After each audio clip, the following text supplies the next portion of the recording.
নায়কের প্রশংসা করে তিনি বলেন, জনপ্রিয়তার দিক থেকে শাকিব খান যেমন শীর্ষে, কাজের ক্ষেত্রেও তেমনই ভীষণ সহযোগী। শ্রীলঙ্কায় ইতিমধ্যে শাকিব খানের সঙ্গে টানা 5 দিন শুটিং করেছেন বলে জানান তিনি। দেব ও শাকিব খানের সঙ্গে কাজ করা প্রসঙ্গে অভিনেত্রীর ভাষ্য, শাকিব খান ও দেব দুই ইন্ডাস্ট্রির 2 তারকা হলেও সহ অভিনেতা হিসেবে দুজনের মধ্যে আশ্চর্য রকম মিল আছে। দুজনেই এত বড় তারকা হয়েও সেটে সেটা বুঝতে দেন না। শুটিং অভিজ্ঞতা প্রসঙ্গে জ্যোতির্ময়ী বলেন, সেটে সবাই তাকে আপন করে নিয়েছেন। ঈদ সামনে থাকায় সময়ের চাপ থাকলেও কাজ উপভোগ করছেন।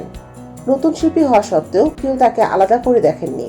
সংলাপের উচ্চারণ ঠিক করতে সহশিল্পী ও টিমের সদস্যরা সহযোগিতা করেছেন বলেও জ্যোতির্ময়ী জানান।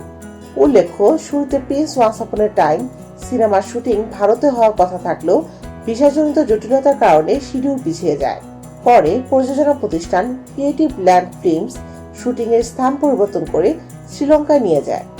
90 দশকের পটভূমিতে নির্মিত এই সিনেমায় শাকিব একজন গ্যাংস্টার চরিত্রে অভিনয় করেছেন।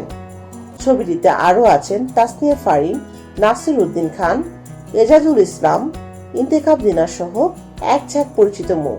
সিনেমাটি পরিচালনা করেছেন আবু হায়াত মাহমুদ।